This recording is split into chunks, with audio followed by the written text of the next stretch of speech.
Hello Ananya, hi sir. আমরা আজকে দেখব লোনের ইন্টারেস্ট কীভাবে ক্যালকুলেশন হয়।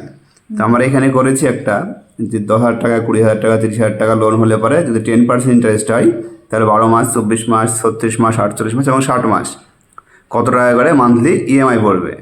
এবং বাম দিকে আমরা একটা জায়গায় করেছি লোন অ্যামাউন্ট 20,000 টাকা, ইন্টারেস্ট রেট 10% হিসাবে, টাইম পিরিয়ড ইএমআই 12টা, মানে 12 মাসে শোধ করবে। তাহলে তার ইন্টারেস্ট কত আসবে, পার মান্থ ইএমআই কত আসবে? খুবই সহজ স্যার। ফার্স্টে সমান সমান পিএমটি ফ্রাজ ব্র্যাকেট ওপেন ইন্টারেস্টের সাথে ভাগ করতে হবে যত মাসের সাথে আমরা টাকাটা নেব, তারপর কমা যত মাস টাকাটা রাখবো সেই টাইম, কমা মাইনাস 20,000, ব্র্যাকেট ক্লোজ, এন্টার। তাহলে বেরিয়ে যাবে। তাহলে আমরা এখানে 12 মাসে 1,758 টাকা করে ইন্টারেস্ট দেবো, তাই তো? এবার যদি আমরা 24 মাস করি তাহলে অটোমেটিক বেরিয়ে যাবে। 922 টাকা করে ইন্টারেস্ট হয় 24 মাসে। ব্যাস, থ্যাংক ইউ।